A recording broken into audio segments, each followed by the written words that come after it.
تو اللہ تعالیٰ نے موسیٰ علیہ السلام کو کوہ طور پہ بلایا اور کہا کہ اے موسیٰ، ہم تمہیں اپنی کتاب دیں گے، تمہیں کچھ خاص احکامات دیں گے، اس کے لیے تمہیں طور پہاڑ کے اوپر آنا پڑے گا۔ اور 40 دن تک موسیٰ علیہ السلام طور پہاڑ پہ تھے۔ اور آپ کو ایک بات بتا دوں میں کہ موسیٰ وہ اکلوتے نبی ہیں جن سے اللہ نے ڈائریکٹ بات کیا ہے، کسی فرشتے کا بیچ میں واسطہ نہیں تھا، اللہ نے ڈائریکٹ بات کی ہے موسیٰ سے، جب بھی بات کی ہے ڈائریکٹ بات کی ہے۔ تو حضرت موسیٰ نے کہا کہ اے اللہ، میں آپ کو دیکھنا چاہتا ہوں۔ اللہ نے کہا لن ترانی، تو مجھے کبھی نہیں دیکھ سکتے۔ بعض علماء نے کہا ہے کہ اللہ تعالیٰ کو موسیٰ نے کہا لن ترانی، اللہ نے کہا تم مجھے کبھی نہیں دیکھ سکتے۔ اس سے پتا چلا کہ اللہ کو کوئی دیکھ نہیں سکتا، کبھی نہیں دیکھ سکتا۔ مگر یہ بات غلط ہے، دنیا کی آنکھ سے اللہ کو کبھی نہیں دیکھا جا سکتا، لیکن آخرت میں لوگ اللہ کا دیدار کریں گے۔ جنتی جب جنت میں جائیں گے تو اللہ تعالیٰ کا دیدار کریں گے، یہ قرآن سے بھی ثابت ہے اور حدیث سے بھی ثابت ہے۔ تو دنیا کی آنکھ سے کوئی اللہ کو نہیں دیکھ سکتا۔ ہمارے نبی صلی اللہ علیہ وسلم بھی جب معراج پر گئے تو صحیح بات یہ ہے کہ آپ نے اللہ کو نہیں دیکھا، آپ نے اپنے رب کا دیدار نہیں کیا، جیسا کہ بخاری کی روایت ہے۔ تو اللہ نے کہا کہ موسیٰ ایک کام کرو، تم اس پہاڑ کو دیکھو، اس پہاڑ کے اوپر ہم اپنی تجلی اتارتے ہیں، تم اس پہاڑ کو دیکھو، اگر یہ پہاڑ اپنی جگہ برقرار رہ گیا تو تم مجھے دیکھ لو گے۔ فلما تجلی ربہ للجبل جعلہ دکا، جب اللہ نے اپنی تجلی اتاری ہے پہاڑ کے اوپر، پہاڑ ریزہ ریزہ ہو گیا۔ وخر موسیٰ صعقا، اور موسیٰ بے ہوش ہو کے گر پڑے۔ جب موسیٰ ہوش میں آئے تو کہنے لگے اے اللہ میں توبہ کرتا ہوں، اب آج کے بعد میں یہ ایسی ڈیمانڈ نہیں کروں گا، ایسا مطالبہ نہیں کروں گا، میں تجھ کو دیکھنا چاہتا ہوں۔ جب موسیٰ علیہ السلام طور پہاڑ سے واپس گئے تو دیکھا ان کی قوم نے بچڑے کو اپنا معبود بنا لیا۔ ان کی قوم میں سامری نام کا ایک آدمی تھا، اس نے سونے کو پگھلا کر کے ایک بچڑا تیار کیا اور اس بچڑے کے اندر ایسا کچھ سسٹم بنا دیا کہ جب ہوا چلتی تھی تو بچڑے سے آواز نکلتی تھی۔ تو بنی اسرائیل سے کہا اس نے کہ یہی تمہارا خدا ہے، اور اسی سے ملنے کے لیے موسیٰ گئے۔ تو بنی اسرائیل اس کے آگے سجدہ کرنے لگے۔ جب موسیٰ علیہ السلام آئے اور دیکھا کہ ان کی قوم بچڑے کی عبادت میں لگ گئی ہے تو سب سے پہلے اپنے بھائی ہارون کو پکڑا، جن کو اپنا جانشین بنا کے گئے تھے۔ اپنے بھائی ہارون کی داڑھی پکڑ لی اور کہا کہ میں نے تجھ کو اپنا جانشین بنایا تھا، تو نے یہی میری جانشینی نبھائی ہے، میری قوم بچڑے کی عبادت میں لگ گئی۔ کہا کہ میرے بھائی پہلے میری بات سن لو، میری داڑھی چھوڑ دو، میرا بال چھوڑ دو، پہلے میری بات تو سنو۔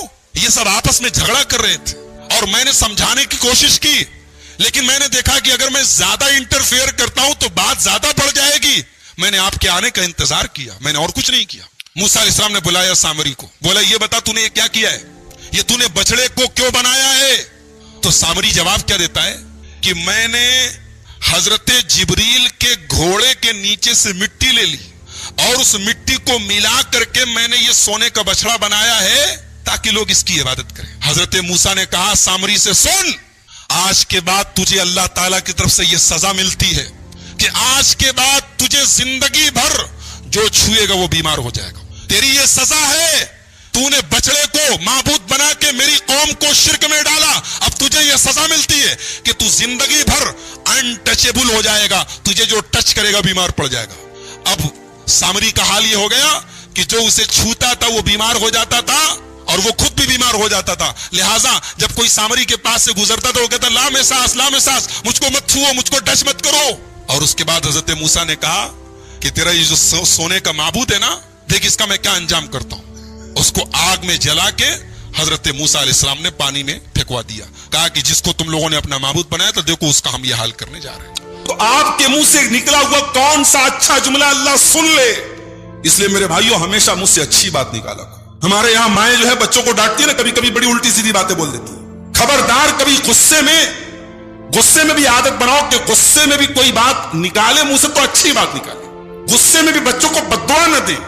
وہ شیخ سدیس کی ماں کے بارے میں آتا نا، انہوں نے غصے میں کہا تھا جا اللہ تجھے کعبے کا امام بنا دیا، اللہ نے کعبے کا امام بنا دیا۔ کبھی ماں کی غصے سے نکلی گئی دعا کو بھی اللہ قبول کر لیتا ہے۔ اگر میں یہ کہوں کہ 1400 سال پہلے کے مکہ کے وہ مشرکین اور وہ کفار، ان کو بھی اتنی سمجھ تھی کہ وہ مصیبتوں میں صرف اللہ کو پکارتے تھے، اور آج کا مسلمان اپنے دین کی حقیقت سے اور اپنی توحید سے اس قدر دور ہے کہ جب یہ مصیبت میں پھنستا ہے تو یہ اور زیادہ غیر اللہ کو پکارتا ہے۔ جب اس کا کاروبار چلتا ہے تب اسے اللہ یاد آتا ہے، اور جب کاروبار پھنس جاتا ہے جب کوئی مصیبت آتی ہے تو یہ تعویذیں بدواتا ہے، یہ درگاہوں پہ سجدے کرتا ہے، یہ ان کی چوکھٹوں پہ جا کے ان کی چوکھٹوں کو چومتا ہے، یہ کبھی یا علی مشکل کشا کا نعرہ لگاتا ہے، کبھی یا خواجہ غریب نواز کا نعرہ لگاتا ہے۔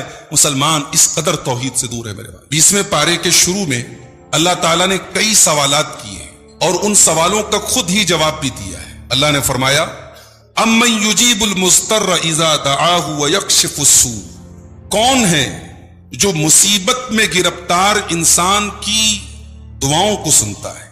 مضطر کہتے ہیں اس انسان کو جس کے پاس کوئی چارہ نہ ہو، کوئی راستہ نہ ہو، مجبور ہو، مظلوم ہو، کہتے ہیں نا جس کا کوئی نہیں اس کا اللہ ہوتا ہے۔ ایک انسان دنیا میں جب مظلوم ہوتا ہے اس کا کوئی آنسو پوچھنے والا نہیں، کوئی اس کی فریاد سننے والا نہیں، اللہ کہتا ہے میں سنوں گا۔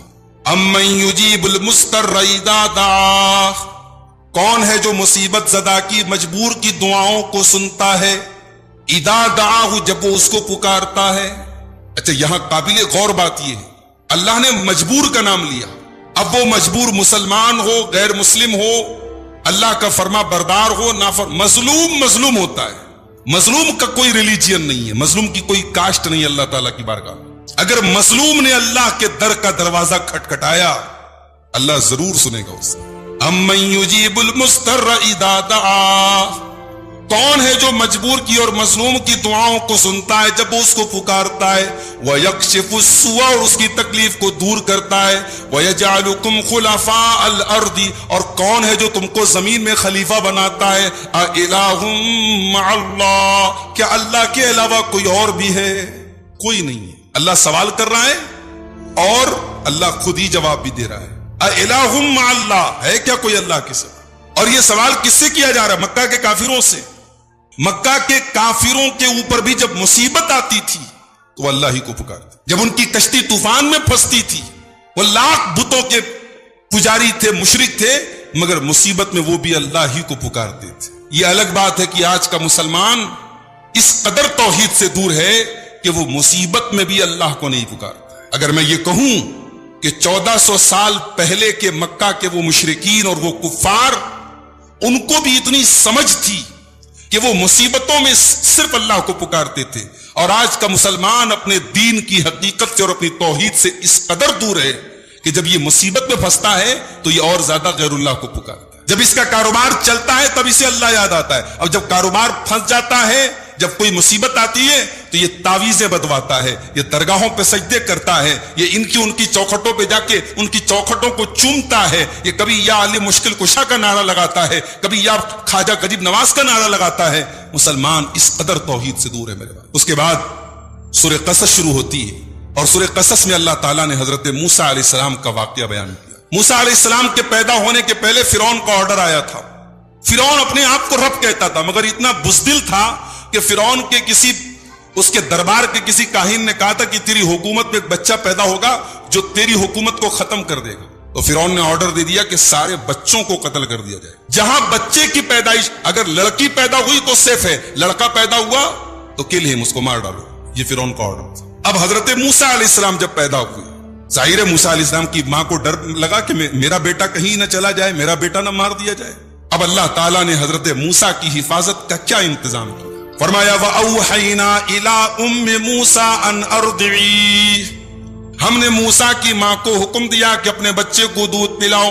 وَأَلْقِيهِ فِي الْيَمِّ فَإِذَا خِفْتِ عَلَيْهِ فَأَلْقِيهِ فِي الْيَمِّ، اور جب تمہیں یہ ڈر لگے کہ فرعون کے لوگ آنے والے ہیں تو تو اپنے بچے کو پانی میں ڈال دے۔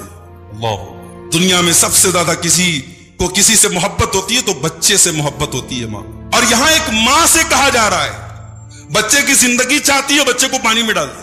فَإِذَا خِفْتِ عَلَيْهِ فَأَلْقِيهِ فِي الْيَمِّ، اے موسیٰ کی ماں تو ڈر مت، تو اپنے بچے کو پانی میں ڈال دے۔ وَلَا تَخَافِي، اور تجھے ڈرنے کی کوئی ضرورت نہیں ہے۔ وَلَا تَحْزَنِي، تجھے پریشان ہونے کی کوئی ضرورت نہیں ہے۔ إِنَّا رَادُّوهُ إِلَيْكِ وَجَاعِلُوهُ مِنَ الْمُرْسَلِينَ، ہم تیرا بیٹا بھی تجھ کو لوٹائیں گے اور ہم تیرے بیٹے کو اپنا رسول بنانے والے ہیں۔ اللہ نے حضرت موسیٰ کی ماں کو تسلی دی۔ اب یہ ماں کا کلیجہ جانتا ہے کہ ماں نے کس طریقے سے کلیجے پر پتھر رکھ کے اپنے بچے کو ایک باسکٹ میں ڈال کے پانی میں ڈالا ہو۔ لیکن اللہ کا وعدہ ہے، اللہ کا وعدہ سچا ہوتا ہے، اللہ کا وعدہ ہے، حضرت موسیٰ کی ماں نے ڈال دیا۔ فَالْتَقَطَهُ آلُ فِرْعَوْنَ، اللہ فرماتا ہے کہ موسیٰ کو اس باسکٹ سے اٹھانے والے فرعون کے گھر والے تھے. لِيَكُونَ لَهُمْ عَدُوًّا وَحَزَنًا. ان کو پتا نہیں تھا جس بچے کو آج ہم اس باسکٹ سے اٹھا رہے ہیں, ہم پانی سے اٹھا رہے ہیں, یہ بچہ آگے چل کر کے ہمارے لیے بہت بڑے غم اور صدمے کا سبب بنے گا. ان فرعون وحامان وجنودہما کانوا خاطئین. بے شک فرعون اور حامان اور اس کے تمام لشکری کانو, اللہ فرماتا ہے کانوا خاطئین, سب کے سب خطا پر تھے. فرعون کو بڑا ناز تھا اپنی طاقت پر, اپنی حکومت پر, لیکن اللہ تبارک و تعالیٰ نے دن دہاڑے اسی فرعون کے محل میں, اسی کے گھر میں, اسی کے رقم سے, اسی کے پیسے سے موسیٰ علیہ السلام کی پرورش کروائی. یہ مینجمنٹ تھا اللہ تعالیٰ. اللہ نے کہا کہ فرعون اور حامان. حامان کون تھا؟ فرعون کا بہت بڑا کہہ سکتے ہیں کہ وزیر تھا. ہر زمانے میں ہر ظالم بادشاہ کا کوئی نہ کوئی ایک مشیر بھی ہوتا ہے. ظالم اکیلا نہیں ہوتا ہے, ظالم کا کوئی نہ کوئی ایک داہنا ہاتھ بھی ہوتا ہے. تو فرعون کا داہنا ہاتھ کون تھا؟ حامان تھا. وقالت امرأۃ فرعون قرۃ عین لی ولک. فرعون کی بیوی نے کہا کہ یہ بچہ میری اور تیری آنکھوں کی ٹھنڈک ہے. لا تقتلوہ, اے فرعون تم اسے قتل مت کرواؤ. عسیٰ ان ینفعنا او نتخذہ ولدا, ہو سکتا ہے یہ بچہ آگے چل کر کے ہم کو فائدہ پہنچائے یا ہم اسے اپنا بیٹا بنا لیں. فرعون بہت ظالم تھا, بچوں کو مروا دیتا تھا, مگر شوہر بھی تھا. اور کہتے ہیں نا دنیا کی سب سے مظلوم ہستی جو ہوتی ہے وہ شوہر ہوتی ہے. شوہر کی غلطی ہو تب بھی سوری, غلطی نہ ہو تب بھی سوری. یہ اکیلا شوہر پوری دنیا میں اکیلی مخلوق ایسی ہے, اس کی غلطی ہو تب بھی سوری بولتا ہے, غلطی نہ ہو تب بھی سوری بولتا ہے, بیوی کے آگے سرنڈر کر دیتا ہے. فرعون کی بیوی نے کہا کہ ہم اسے اپنا بچہ بنا لیتے ہیں, اسے مت قتل کرو. فرعون کسی کی نہیں سنتا تھا, بیوی کی مان گیا. چلو بھائی تم کہتی تو چلو کوئی بات. اس کا مطلب کہ جو لوگ اتنے سخت دل ہیں کہ اپنی بیویوں کے حقوق بھی ادا نہیں کرتے, اپنی بیویوں کی جائز فرمائشوں کو بھی نہیں مانتے, وہ فرعون سے بھی گئے گزرے لوگ. اور ایک بات اور پتہ چلی, فرعون کی بیوی نے کہا کہ یہ بچہ ہمیں فائدہ پہنچائے گا. یہ جملہ فرعون کی بیوی کے منہ سے نکلا. فرعون کی بیوی کا نام کیا تھا؟ آسیہ. یہ آسیہ کیسے لکھا جائے گا؟ الف اور چھوٹی سین سے لکھا جائے گا. ایک ہوتا ہے عین اور صاد سے آسیہ, وہ تو غلط ہو جائے گا. اگر بچی پیدا ہو تو آپ یہ آسیہ نام رکھ سکتے ہیں فرعون کی بیوی والا. اگر آسیہ رکھیں گے عین اور صاد والا تو غلط ہو جائے گا, اس کے معنی نافرمان ہوتا ہے. تو فرعون کی بیوی کا نام آسیہ تھا. اور اس اللہ کی بندی نے جب اتنا کہہ دیا کہ یہ بچہ ہمیں فائدہ پہنچائے گا, اللہ نے اس جملے کو سن لیا. اللہ نے اس جملے کی لاج رکھی اور آگے چل کر کے یہ عورت فرعون کی بیوی حضرت موسیٰ پر ایمان لاتی ہے اور ایمان والی بن جاتی ہے. اور آگے اس کا انجام یہ ہوتا ہے, فرعون اس کو اپنے محل سے نکال دیتا ہے اور زنجیروں میں جکڑ دیتا ہے, اور یہ اللہ کی بندی فرعون کی قید میں شہید ہو جاتی ہے, اللہ کو پیاری ہو جاتی ہے اور اللہ کے یہاں جنتی عورت بنتی ہے. اور اللہ قرآن میں اس کی مثال دیتا ہے. تو آپ کے منہ سے نکلا ہوا کون سا اچھا جملہ اللہ سن لے. اس لیے میرے بھائیوں ہمیشہ منہ سے اچھی بات نکالا کرو. ہمارے یہاں مائیں جو ہے بچوں کو ڈانٹتی ہے نا, کبھی کبھی بڑی الٹی سیدھی باتیں بول دیتی ہے. خبردار, کبھی غصے میں بھی عادت بناؤ کہ غصے میں بھی کوئی بات نکالے منہ سے تو اچھی بات نکالے. غصے میں بھی بچوں کو بددعا نہ دے. وہ شیخ سدیس کی ماں کے بارے میں آتا ہے نا, انہوں نے غصے میں کہا تھا جا اللہ تجھے کعبے کا امام بنا دیا. اللہ نے کعبے کا امام بنا دیا. کبھی ماں کی غصے سے نکلی گئی دعا کو بھی اللہ قبول کر لیتا ہے. تو یہاں فرعون کی بیوی نے کہا کہ یہ بچہ ہمیں کام دے گا. اس سے یہ بھی پتا چلا فرعون لاولد تھا, فرعون کو بیٹا نہیں تھا, فرعون کو اولاد نہیں تھی. اور فرعون اپنے آگے سجدہ کرواتا تھا, اپنے آپ کو رب منواتا تھا. یعنی اپنے آپ کو خدا کہنے والا اس لائق بھی نہیں تھا کہ اپنی بیوی کو بچہ دے سکے. ایسے ایسے تو خدا گزرے ہیں تاریخ میں, اتہاس میں ایسے ایسے خدا گزرے ہیں, اپنی بیوی کو بچہ نہیں دے پا رہا ہے اور لوگوں سے کہہ رہا انا ربکم الاعلی, میں تمہارا رب ہوں. تو فرعون اپنی بیوی کی بات مان گیا. اس کے بعد اللہ فرماتا ہے جب موسیٰ علیہ السلام کی ماں نے اپنے بچے کو پانی میں ڈالا تو موسیٰ کی ماں کا دل بڑا بے قرار تھا. وَأَصْبَحَ فُؤَادُ أُمِّ مُوسَى فَارِغًا, موسیٰ کی ماں کا دل بڑا بے قرار تھا. إِن كَادَتْ لَتُبْدِي بِهِ, قریب تھا کہ موسیٰ کی ماں اس راز کو کھول دے. اللہ نے موسیٰ کی ماں کو وصیت کی تھی کہ خبردار اس راز کو کسی کو بتانا مت, بس تو چپ چاپ بچے کو پانی میں ڈال دے. اللہ نے وعدہ کیا کہ اے موسیٰ کی ماں ہم تیرا بچہ تجھے لوٹائیں گے. اللہ نے وعدہ کر لیا تو موسیٰ علیہ السلام کی ماں کو چپ چاپ بیٹھ جانا چاہیے, مگر وہ چپ چاپ نہیں بیٹھی.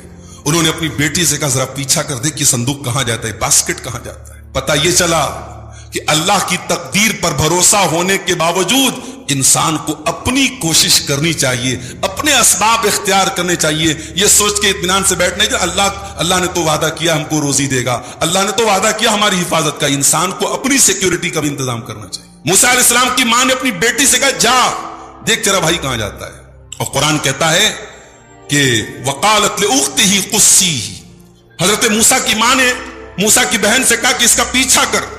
فبصرت بہ عن جنب وہم لا یشعرون, اور موسیٰ علیہ السلام کی بہن کنارے کنارے سے, پانی کے کنارے کنارے سے دیکھ رہی میرا بھائی کہاں جا رہا ہے. دنیا میں بھائی بہن کا رشتہ بھی بڑا پیارا ہوتا ہے. شادی کے بعد اکثر بھائی بہنوں میں انبن ہو جاتی ہے, کیونکہ ابھی تک تو بھائی بہن تھے, اب ایک نیا رشتہ بن گیا نند اور بھابھی کا.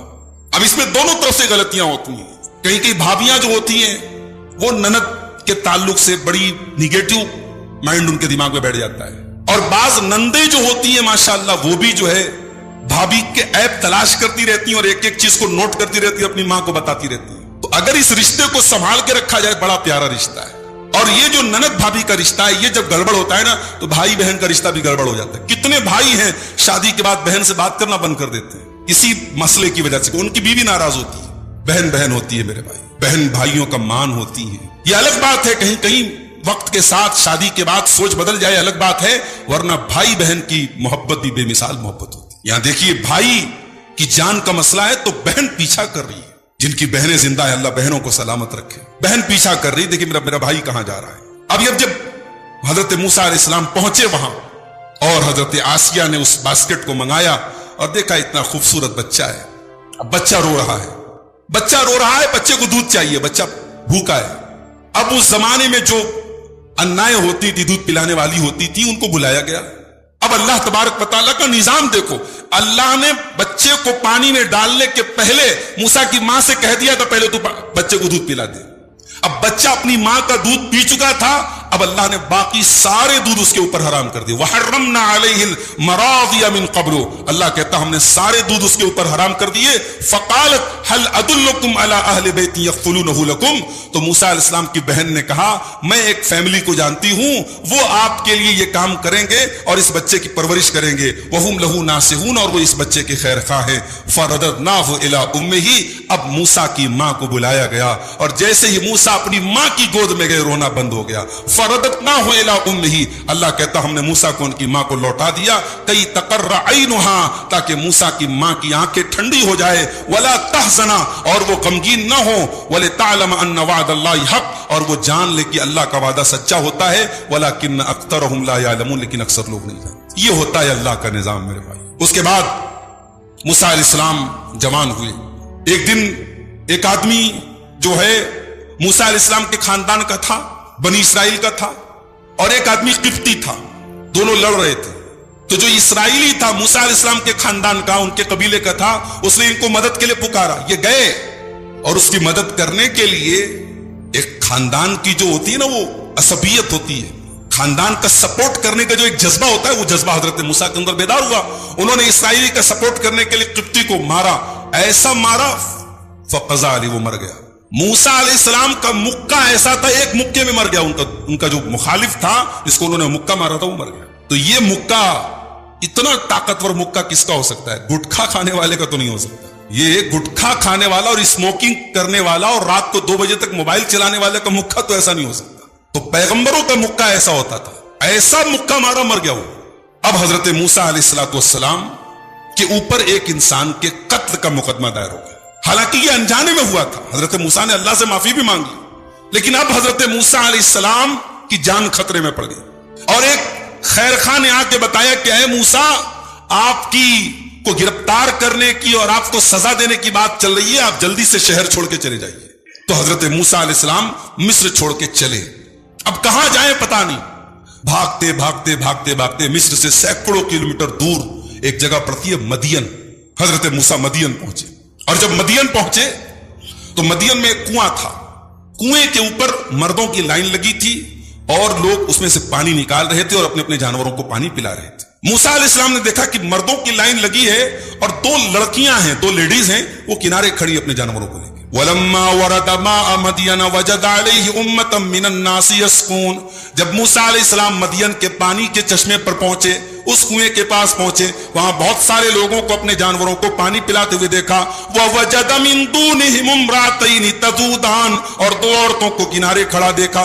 قَالَ مَا خَطْبُكُمَا, موسیٰ علیہ السلام نے پوچھا کہ کیا بات ہے, تم مردوں کی لائن سے الگ کیوں کھڑی ہو, اس لائن میں تم کیوں نہیں لگ رہی ہو؟ قَالَتَا لَا نَسْقِي حَتَّى يُصْدِرَ الرِّعَاءُ, دونوں لڑکیوں نے جواب دیا کہ ہم مردوں کی لائن میں لگ کر کے پانی نہیں پلائیں گے, جب یہ لائن چھٹ جائے گی تب اپنے جانوروں کو ہم پانی پلائیں گے.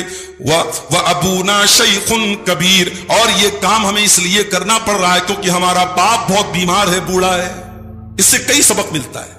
ایک دیندار عورت, ایک پاک دامن عورت مردوں کی لائن میں لگ کر کے مردوں سے ٹچ ہو کر کے کوئی کام نہیں کرتی. ہمارے یہاں ایک فیس بک پر ایک فوٹو آیا تھا کہ جس وقت مرد حضرات مسجدوں میں دن میں سوئے پڑے رہتے ہیں, عورتیں مارکیٹوں میں بھری رہتی ہیں. مرد حضرات دن میں منہ کھولے سوئے پڑے ہیں, ان کی عورتیں مارکیٹوں میں بھری پڑی ہیں.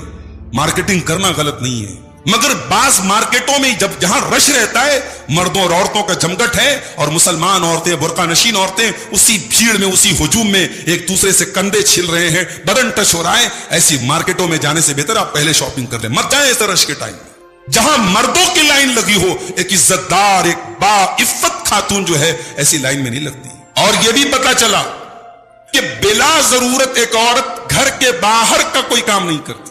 اب مجبوری ہے تبھی وہ جاب کرتی ہے. جاب کرنا ایک عورت کا کام نہیں ہے.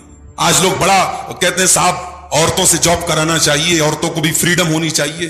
اس سے بڑھ کے فریڈم کیا ہے کہ اسلام نے کہا عورت آزاد ہے, کمانا نہیں, کمانا مرد کا کام ہے. عورت بہن ہے بھائی کمائے, عورت بیٹی ہے باپ کمائے, عورت بیوی ہے شوہر کمائے, کمانے کا کام نہیں. عورت فری ہے.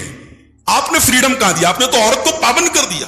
کیا وہ عورتیں جو ایئر ہوسٹس بن جاتی ہیں ان کے بچوں کو کیا مارکیٹ والے پالتے ہیں کیا؟ جو عورتیں آفسوں میں ریسپشن میں جا کے کاؤنٹر پہ بیٹھ جاتی ہیں ان کو بھی تھک کر کے جا کر کے اپنے گھر میں کھانا بنانا پڑتا ہے, ان کو بھی گھر کے کام کرنے پڑتے ہیں. عزت تو اسلام نے دی ہے کہ عورت گھر کی ملکہ ہے, گھر کے کاموں کی وہ رانی ہے, اور کمانے اور جو ہے مینجمنٹ کی ذمہ داری اللہ تعالیٰ نے اس کو دی تھی. ان دونوں لڑکیوں نے کہا یہ کام ہمارا نہیں تھا, یہ بکریوں کو پانی پلانے کا کام ہمارا باپ بیمار ہے, بوڑھا ہے, اس لیے ہم کو یہ کام کرنا پڑا. موسیٰ علیہ السلام نے بس اتنا ہی پوچھا, فسقا لہما, ان کی بکریوں کو پکڑا, اور طاقتور تو تھے, مکے سے تو آپ نے اندازہ لگا ہی لیا. گئے بھیڑ کو چیرتے ہوئے آگے بڑھے, ان کی بکریوں کو پانی پلایا, بکریوں کو تھما دیا. ان کی بکریوں کو پانی پلا کر کے بکریوں کو تھما دیا. ثم تولا الی الظل, اس کے بعد ایک پیڑ کے نیچے حضرت موسیٰ علیہ السلام آ کر کے بیٹھ گئے اور اللہ سے دعا کرنے لگے, رب انی لما انزلت الی من خیر فقیر, اے اللہ میں تیری طرف سے نازل ہونے والے خیر کا محتاج ہوں, میں تیرے کرم کا محتاج ہوں, تیرے خیر کا محتاج ہوں. موسیٰ علیہ السلام کے منہ سے یہ دعا نکلی. ادھر دونوں لڑکیوں میں سے ایک لڑکی واپس آئی.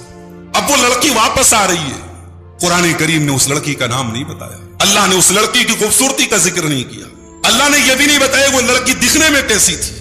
اللہ نے بتایا تو اس لڑکی کی حیا کے بارے میں بتایا. اللہ نے فرمایا فجاءت احداهما تمشي على استحياء, دونوں لڑکیوں میں سے ایک لڑکی شرما کے چلتے ہوئے آئی اور کہنے لگی, قالت ان ابی يدعوك ليجزيك اجر ما سقيت لنا, آپ نے ہماری بکریوں کو پانی پلایا ہے, ہمارے ابو نے آپ کو بلایا ہے, وہ آپ کو اس کی کچھ اجرت دینا چاہتے ہیں. اس سے یہ پتا چلا کہ ایک مسلمان عورت کی چال بھی شرم و حیا والی ہونی چاہیے. اس کی چال سے پتا لگ جائے کہ ہاں یہ عزت دار عورت ہے, یہ پاک دامن عورت ہے. اس کی چال بتا دے گی کہ یہ کیسی عورت ہے. اور یہ بھی پتا چلا کہ کوئی اگر ہمارے کام آئے تو اس کا مطلب یہ نہیں کہ ہم اس سے فری میں کام لیں. اگر ہمارے پاس طاقت ہے تو ہمیں اس کی جو محنتانہ ہے, جو اجرت ہے, جو اس کا صحیح ریوارڈ ہے وہ دینا چاہیے. آج کل کیا ہوتا ہے, اگر کوئی ہمارا کام فری میں کر دے تو ہم کہتے ہیں جزاک اللہ خیر, مسکرا کے ہم کہہ دیں گے جزاک اللہ خیر, بس ہو گیا کام. جزاک اللہ خیر سے لوگوں کے گھر نہیں چلتے بھائی صاحب, اور آپ کے مسکرانے سے کسی کے گھر میں پیسے نہیں آتے. اگر آپ نے کسی سے کام لیا ہے اور آپ اس کی اجرت دے سکتے تو اجرت دینا چاہیے. آج جو ہے نا یہ فری والا جو مزاج ہے یہ بڑا تکلیف دینے والا مزاج ہے. موسیٰ علیہ السلام کے پاس وہ لڑکی آ کے کہتے میرے باپ نے آپ کو بلایا ہے, حالانکہ موسیٰ علیہ السلام نے یہ طے کر کے تو کام نہیں کیا تھا کہ ہم آپ سے پیسہ لیں گے, لیکن لڑکی نے باپ سے جا کے کہا, باپ نے کہا بلا کے لاؤ اس کو. اب گئے موسیٰ علیہ السلام, فلما جاءه وقص عليه القصص, جب موسیٰ علیہ السلام اس لڑکی کے باپ کے پاس آئے اور ان کو پورا واقعہ سنایا، قال لا تخف نجوت من القوم الظالمین، لڑکی کے باپ نے کہا کہ تم ڈرو مت، تم ظالموں سے بچ چکے ہو، تم دوسرے ملک میں آ چکے ہو، دوسرے علاقے میں آ چکے ہو، یہ فرعون کا علاقہ نہیں ہے، یہ مصر کا علاقہ نہیں ہے، تم اس علاقے کی سرحدوں سے باہر آ چکے ہو۔ قالت احداہما یا ابت استاجرہ ان خیر من استاجرت علیہ القوی الامین، ان خیر من استاجرت القوی الامین۔ دونوں لڑکیوں میں سے ایک لڑکی نے کہا ابا جان ہمیں ایک نوکر کی ضرورت ہے، ہمیں ایک ملازم کی ضرورت ہے، ان کو ملازم بنا لیجئے، ان کو اپنے گھر کے کاموں کے لیے نوکر رکھ لیجئے، اس لیے کہ نوکر کے اندر دو چیزیں ہونی چاہیے، طاقتور ہونا چاہیے اور امانت دار ہونا چاہیے، یہ امانت دار بھی اور طاقتور بھی ہیں، اے ابا جان آپ ان کو ملازم رکھ لیجئے۔ دونوں لڑکیوں میں سے ایک لڑکی نے حضرت موسیٰ کو ملازم رکھنے کی ریکویسٹ کی اپنے باپ سے۔ اب باپ نے کیا کہا؟ باپ نے داماد بنانے کا آفر پیش کر دیا۔ موسیٰ علیہ السلام بھاگ کے آئے ہیں، ان کے پاس کوئی پراپرٹی نہیں ہے، ان کے پاس کوئی فائنینشیل بیک گراؤنڈ نہیں ہے، نہ سر پہ چھت ہے، نہ ابھی کوئی کمائی کا ذریعہ ہے، لیکن ان کی ایمانداری، ان کا تقوی اور ان کی طاقت دیکھ کے ان دونوں لڑکیوں کا باپ ان کو داماد بنانے کے لیے تیار۔ قال انی اريد ان انکحک احدی ابنتی ہاتین، میں چاہتا ہوں کہ اپنی دونوں بیٹیوں میں سے ایک بیٹی کا نکاح آپ سے کر دوں، الا ان تاجرنی 8 حجج، اس شرط پر کہ آپ 8 سال تک میرے یہاں کام کریں، فَإِنْ أَتْمَمْتَ عَشْرًا فَمِنْ عِنْدِكَ، اگر 10 سال آپ کام کر لیں تو آپ کی مرضی ہے، میری طرف سے کوئی زبردستی نہیں ہے، میں 8 سال کی بات کر رہا ہوں۔ وَمَا أُرِيدُ أَنْ أَشُقَّ عَلَيْكَ، میں آپ کے اوپر کوئی بوجھ نہیں ڈالنا چاہتا ہوں، سَتَجِدُنِي إِنْ شَاءَ اللَّهُ مِنَ الصَّالِحِينَ، اللہ نے چاہا تو آپ مجھے صبر کرنے والا پائیں گے۔ حضرت موسیٰ نے کہا ٹھیک ہے، یہ میرے اور آپ کے بیچ میں اگریمنٹ ہو جاتا ہے، 8 سال یا 10 سال دونوں میں سے جو مدت مناسب ہوگی اس مدت پر میں کام کروں گا۔ اور جب وہ مدت پوری ہو گئی، حضرت موسیٰ علیہ السلام داماد بن گئے ان کا نام علماء نے بتایا کہ شعیب تھا۔ شعیب، وہ حضرت شعیب تھے، وہ شعیب علیہ السلام جو نبی تھے وہ نہیں، یہ کوئی دوسرے شعیب تھے، ان کی بیٹیاں تھیں، تو حضرت شعیب نے ان کو اپنا داماد بنا لیا۔ یہاں تو صاحب رشتہ طے ہوتا ہے تو جہیز طے ہوتا ہے، لڑکی والوں کو کیا دینا پڑے گا یہ طے ہوتا ہے، اور یہاں موسیٰ علیہ السلام جیسے پیغمبر کو 8 سال اور 10 سال نوکری کرنی پڑی ہے تب جا کے چھوکری ملی ہے۔ تو یہاں میرے بھائیوں نکاح کے لیے یہاں حضرت موسیٰ جیسے پیغمبر کو 10 سال نوکری کرنی پڑی ہے، اور یہاں ہم نے نکاح کا اسٹینڈرڈ کتنا بدل دیا کہ یہاں تو صاحب لڑکی والوں کے اوپر اتنا پریشر ڈال دیا گیا کہ آپ کے پاس اتنا پیسہ ہونا، اتنا کیش ہونا۔ آج ابھی ایک صاحب نے مجھے فون کیا، آپ کے اسی کرنول کے آس پاس کے علاقے میں ہیں، جمعرات کو وہاں ایک پروگرام ہونے والا ہے، انہوں نے کہا مولانا آپ آئیے ہمارے یہاں شادی بیاہ کے رسم و رواج پر تقریر کیجئے۔ انہوں نے کہا حالات یہ ہیں، لوگ شادی کے لیے اپنے مکان بیچ دیتے ہیں، بیٹی کی شادی کے لیے مکان بیچ دیتے ہیں، ہلدی کی رسم ہو رہی ہے، اس کے بعد جو ہے رشتہ طے ہوتا ہے، اس موقع پر پورے خاندان میں میٹھا اور کیا کیا بانٹا جاتا ہے کہ صاحب ہماری لڑکی کا رشتہ قائم ہو گیا۔ اتنے رسم و رواج ہیں، انسان رسم و رواج کو پورا کرنے میں بھکاری بن جاتا ہے۔ میرے پیارے ساتھیوں، موسیٰ علیہ السلام جیسے پیغمبر کا نکاح ہو رہا ہے اور اتنا سمپل نکاح ہو رہا ہے، اور نبی ہونے کے باوجود حضرت موسیٰ علیہ السلام کو 8 سال یا 10 سال اس لڑکی کے یعنی اپنے سسرال میں ان کو نوکری کرنا پڑتا ہے۔ اس کے بعد قارون کا واقعہ بیان کیا گیا۔ قارون کون تھا؟ یہ موسیٰ علیہ السلام کی قوم کا ایک آدمی تھا، بہت پیسے والا تھا، اتنا پیسہ تھا اس کے پاس کہ اللہ کہتا ہے وَآتَيْنَاهُ مِنَ الْكُنُوزِ مَا إِنَّ مَفَاتِحَهُ لَتَنُوءُ بِالْعُصْبَةِ أُولِي الْقُوَّةِ، اس کے خزانوں کی چابیوں کو بڑے بڑے پہلوان بڑی مشکل سے اٹھایا کرتے تھے۔ لیکن قارون کی قوم کے جو سمجھدار لوگ تھے ان لوگوں نے قارون کو 5 نصیحتیں کی، اور آج بھی جتنے پیسے والے لوگ ہیں، جتنے بزنس مین لوگ ہیں، جن کو اللہ نے دولت سے نوازا ہے، ان 5 چیزوں کو اپنی زندگی میں تم اپنا لو میرے بھائیوں، تو دولت کوئی خراب چیز نہیں ہے، دولت بہت اچھی چیز ہے۔ جماعت کے کام دولت والوں کے ذریعے چلتے ہیں، مسجدوں کے کام دولت سے چلتے ہیں، مدرسوں کے کام دولت والوں سے چلتے ہیں، مگر دولت والوں کے اندر 5 چیزیں ہونا ضروری ہیں۔ پہلی چیز، قارون کی قوم کے سمجھدار لوگوں نے کہا لا تفرح ان اللہ لا يحب الفرحین، اے قارون تو کبھی غرور نہ کرنا، کبھی اترانا نہیں، اللہ تعالیٰ غرور کرنے والوں کو، اترانے والوں کو پسند نہیں کرتا۔ پہلی چیز دولت ہے، غرور نہیں ہونا چاہیے۔